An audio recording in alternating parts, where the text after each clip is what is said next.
Law of constant composition.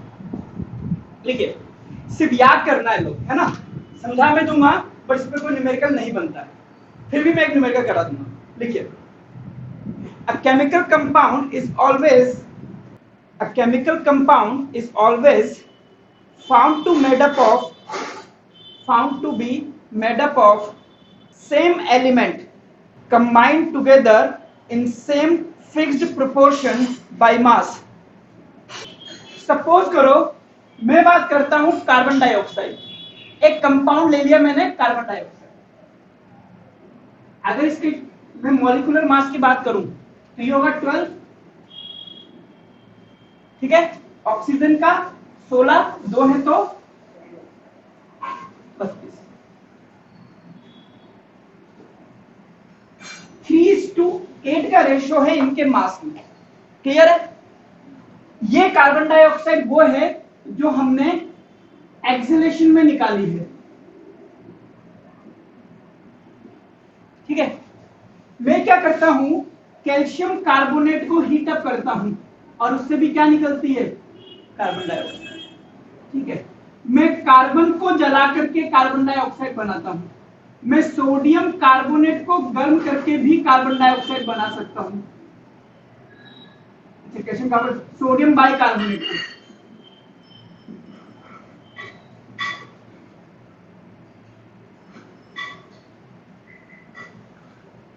क्या इस carbon dioxide का सोर्स अलग है, इसका सोर्स अलग है, इसका सोर्स अलग है, इसका सोर्स अलग है, तो ये अलग अलग सोर्स से मिलने वाली कार्बन डाइऑक्साइड में मास का रेशियो 3:8 ही आएगा या कुछ अलग हो जाएगा, अलग आ जाएगा।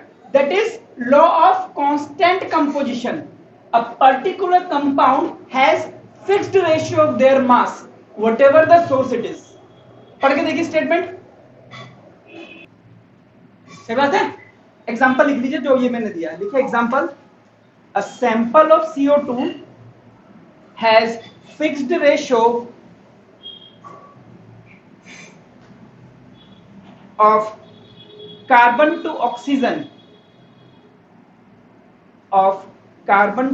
oxygen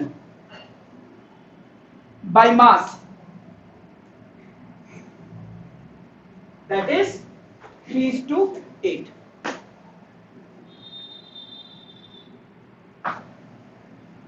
it will be fixed for the CO2 which is obtained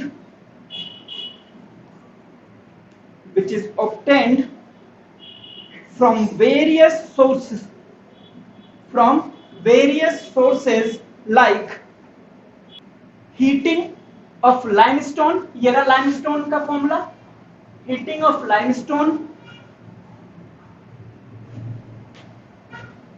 comma burning of coal, यानी कि ये कार्बन को बर्न कर दिया, बर्निंग ऑफ कोल, और हीटिंग ऑफ सोडियम कार्बोनेट, ये वाला,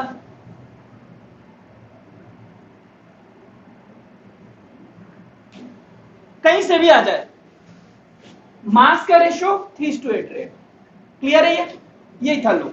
अच्छा, इसका एक्सेप्शन हो सकता है, जैसे हम ये कहते हैं कि वाटर जो है, वाटर में हाइड्रोजन और इसका रेशियो 1:8 रहेगा, लेकिन सपोज करो ये वाटर आ गया किसी न्यूक्लियर प्लांट से, न्यूक्लियर प्लांट में ऑक्सीजन का एक आइसोटोप मिल गया आपको, ऑक्सीजन होता है 8O16 और एक होता है 8O17, एक होता है 8O18। मैंने कहा ये वाला ऑक्सीजन आ गया, या फिर छोड़ो हाइड्रोजन आ गया, ड्यूटेरियम, नाम सुना है, प्रोटियम, ये हाइड्रोजन होता है, 1s2 ड्यूटेरियम होता है, ये वाला ड्यूटेरियम निकल गया 1s2 वाला, और इसमें जो वाटर बनाया है तो उसमें ये बनाया, लेकिन इस बार ये हाइड्रोजन ऐसा है जिसका मास नंबर क्या है, 2। यहाँ पे हाइड्रोजन का मास नंबर क्या था, 1, तो ये कितना हो जाएगा 4:16, यानी कि 1:4 आ जाएगा। तो अगर आपको कोई ऐसा मिल जाता है जिस कोई आइसोटोप मिल जाता है, या इसका भी फॉर्मूला H2O, इसका भी फॉर्मूला H2O, फर्क सिर्फ इतना है, ये हाइड्रोजन 1H1 वाली है, ये वाली हाइड्रोजन 1H2 वाली है, तब ये लॉ एप्लीकेबल नहीं होगा, ठीक है ना। इन दैट केस ये काम नहीं करेगा, अदरवाइज ये लॉ लगता है। तो लिख लीजिए इसका exception, it is not applicable, it is not applicable if an element exists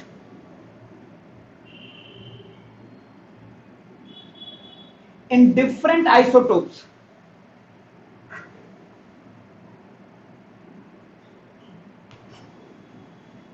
ठीक है, which may be involved, हो सकता है उसी से बन गया हो, which may be involved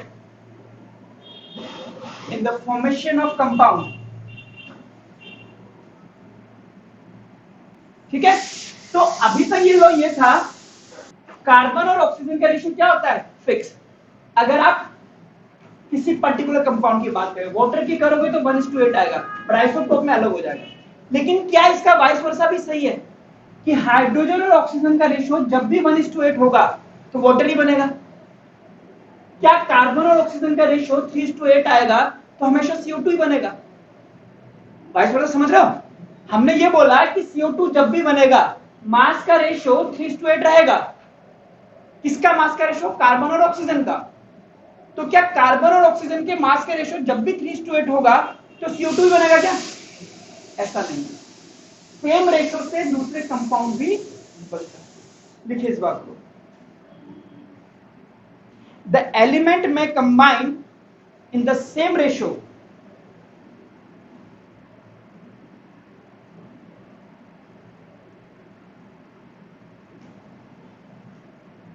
but the compound formed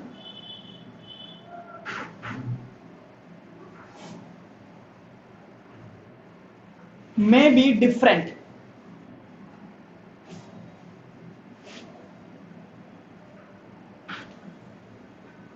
In case of isobars, ऐसा कब होता है? आइसोबार्स में। आइसोबार क्या होते हैं? आइसोबार क्या होते हैं? जिनका एटॉमिक नंबर तो सेम होता है, सॉरी डिफरेंट होता है, बट मास नंबर सेम होता है। तो जिसको नहीं पता आइसोबार, वो जिनका एटॉमिक नंबर अलग अलग होगा, मास नंबर सेम होगा। कॉपी में लिख लेना कि इनको हम बोलते हैं आइसोबार्स। हाँ,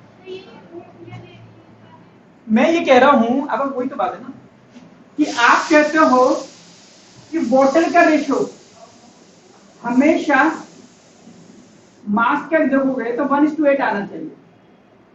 अभी पानी कहीं का भी हो, लेकिन अगर ये पानी में हाइड्रोजन, ये हाइड्रोजन है आपके पास 1H1 वाली, ये अगर इसने पानी बनाया है और आपके पास हाइड्रोजन दूसरी वाली यूज कर ली आइसोटोप वाली, तो ये 1:8 का रेशियो नहीं एप्लीकेबल। ये बात, अब मैंने आपको एग्जांपल बताया कि ये वाली हाइड्रोजन मिलती कहाँ है, न्यूक्लियर प्लांट में मिलती है, deuterium.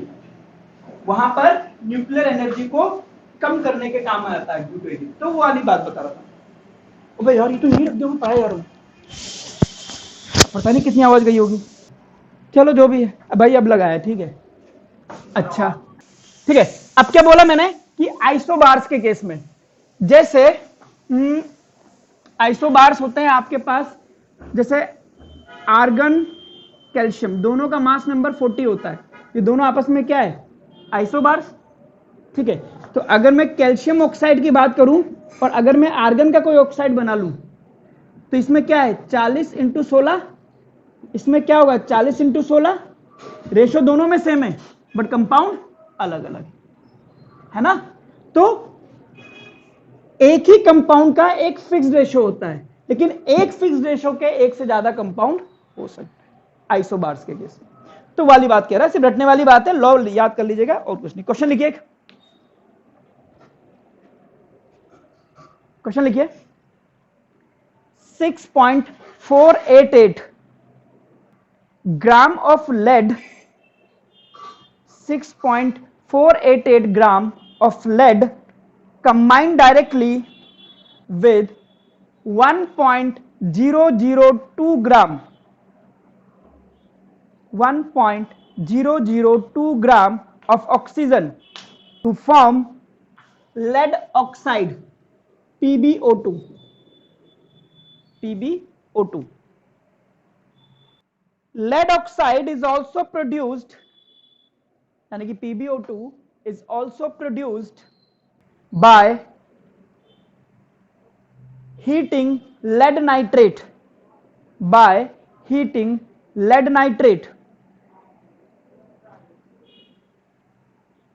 and it was found that percentage of oxygen by heating lead nitrate, and it was found that percentage of oxygen present in PbO2 is 13.38%. Full stop. Use this data to illustrate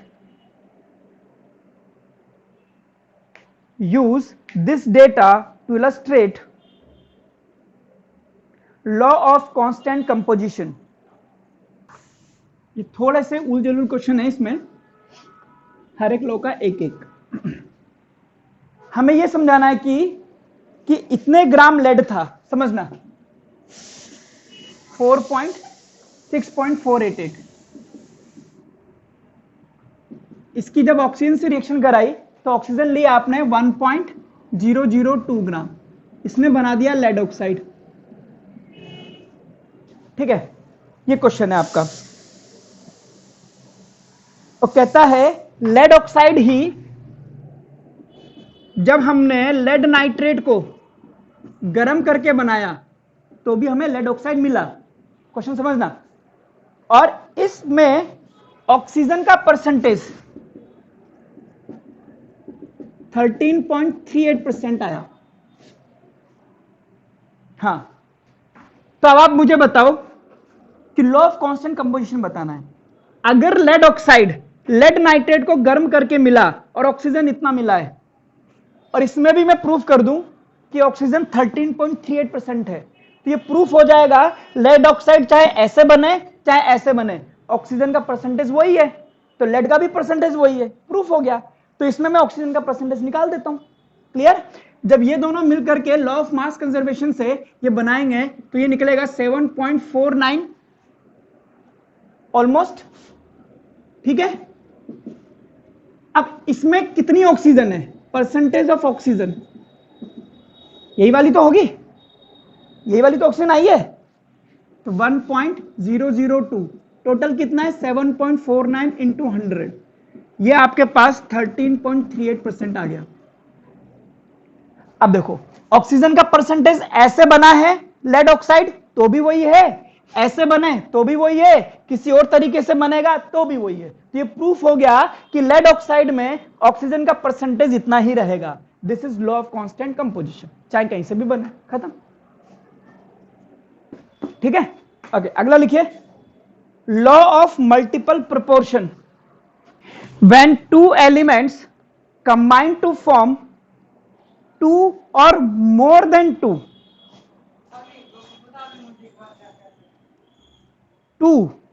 or more than 2 chemical compounds, then the mass of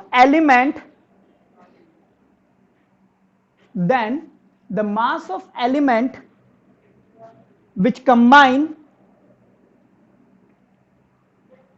with fixed mass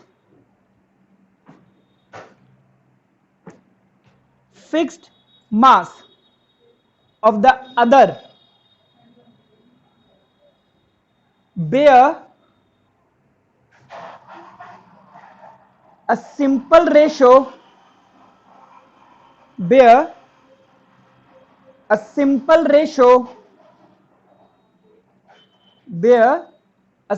ratio to one another। पहले मैं समझा देता हूं ये क्या लिखवा दिया मैंने। सपोज करो एक कंपाउंड है आपके पास N2O, NO, N2O3, N2O4, N2O5। एक ही तरह के दो एलिमेंट लिए और मैंने डिफरेंट डिफरेंट कंपाउंड बना दिए। इसमें नाइट्रोजन कितना है? 28 है ना, मास का रेशो ले रहा हूं। ऑक्सीजन कितना है? 16। ठीक है, कोई दिक्कत इसमें? नाइट्रोजन और ऑक्सीजन, इसमें 7, 14, 14 और 16, इसमें 28, 48। क्लियर? इसमें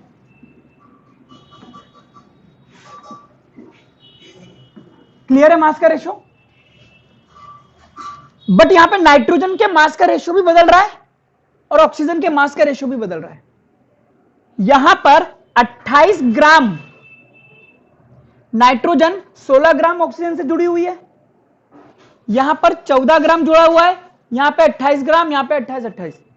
जरा सोचो, इफ नाइट्रोजन 14 ग्राम कर दूं इसमें तो ऑक्सीजन कितनी होगी? 8। यहां तो 14 है ही सही, यहां भी 14 कर दूं तो ये कितना होगा? यहां भी 14 कर दूं तो, यहां भी 14 कर दूं तो 30, 40।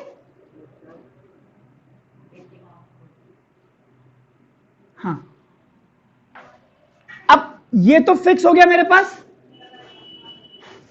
इसका रेशो क्या है? 1:2:2। देख रहे हो कि नाइट्रोजन के फिक्स मास से जो दूसरा एलिमेंट जुड़ा है उसके मास का एक सिंपल रेशो है। ये कभी भी ऐसा नहीं हो सकता कि 2.5 हो, सिंपल रेशो। अब एक बार स्टेटमेंट पढ़ो, क्या बोलता है? When two elements combine to form two और मोर एलिमेंट, दो एलिमेंट है हमारे पास, नाइट्रोजन एंड ऑक्सीजन, इससे एक से ज्यादा कंपाउंड बनाए आराम से। Clear? Okay. Then the mass of the element which combined with the fixed mass, मैंने किसका फिक्स कर दिया है? इसको फिक्स कर दिया है, सारे कंपाउंड में यही है। तो कहता है मास of the element which combine fix mass of the element other element bear a simple ratio 1:2:3:4:5। ये कभी भी 5.75 नहीं होगा, क्योंकि बनी बात है, एटम या तो एक आएगा या दो आएगा, 1.5 एटम तो आने से रहा कि आप इसको 16 की जगह इसको 16 प्लस 8 कर दो, है ना? लिख लो इसको, ठीक है? लिखो इसमें आगे। it means if we fix mass of nitrogen, then mass of oxygen required to form these 5 oxides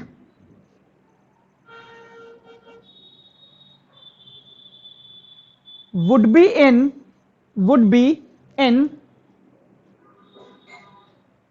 simple ratio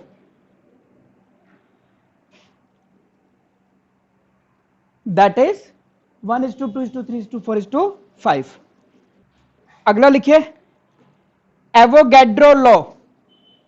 Avogadro law 5वां लॉ है ये।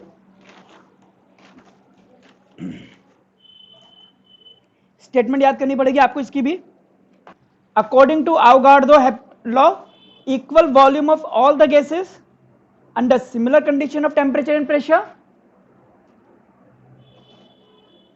contain equal number of molecules. For example,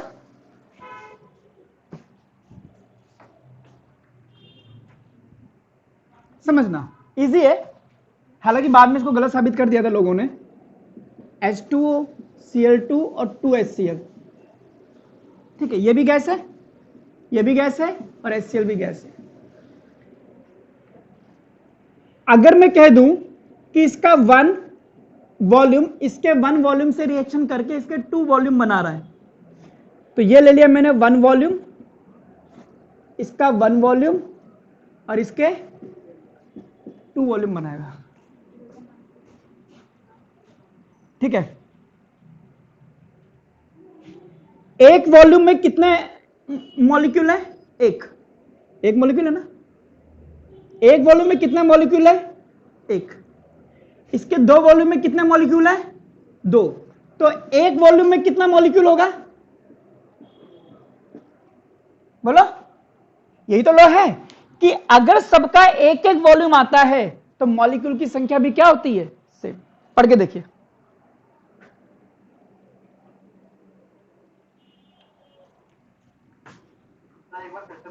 हाँ, 1 वॉल्यूम में कितना मॉलिक्यूल है इसका? एक।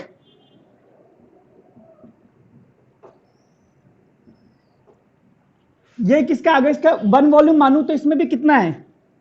Has 1 molecule of chlorine. इसके कितने? 2 वॉल्यूम, हैज एक और एक 2 molecule, 2 molecule of HCl, hence 1 volume will have 1 molecule। तो इसका भी एक मॉलिक्यूल, इसका भी एक मॉलिक्यूल, इसका भी एक molecule, same temperature same pressure पे है।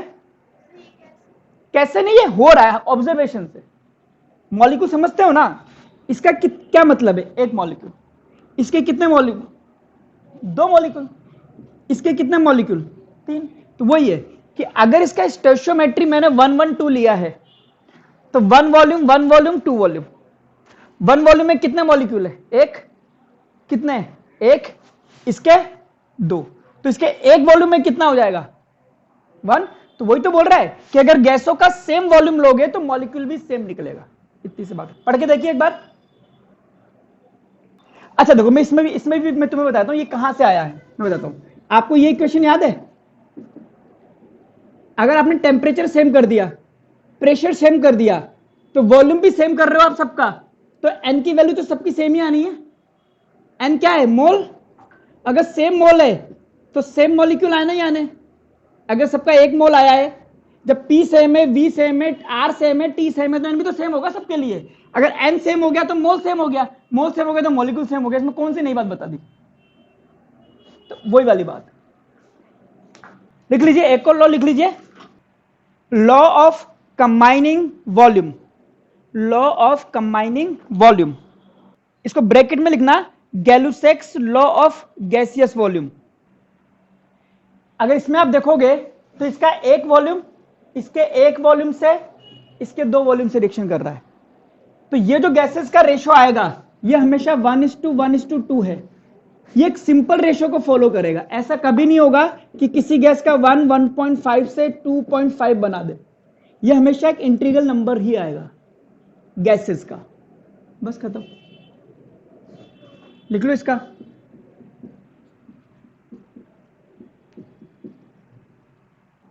थोड़ा अजीब से हैं। और एक और लिख लो, डाल्टन्स एटॉमिक थ्योरी। ये भी मैं एनसीईआरटी से लिखा देता हूं, डाल्टन्स एटॉमिक थ्योरी।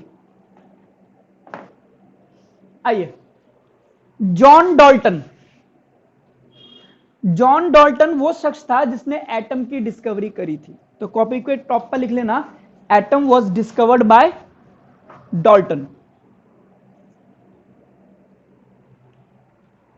और उसने एटम के बारे में कुछ बातें बताई, उसको हमने बोला एटॉमिक थ्योरी। पहला पॉइंट लिखिए। उसी ने सबसे पहले बताया था कि इस दुनिया में जितना भी मैटर है वो अगर तोड़ते हुए जाओगे तो लास्ट में क्या बचेगा? एटम। ये आपने पढ़ा हुआ है, लिखिए। क्या मतलब है इसका? अगर आप सोडियम का एटम ले रहे हो तो इसमें 11 प्रोटॉन मिलेंगे, 12 न्यूट्रॉन मिलेंगे और मास नंबर 23 होगा।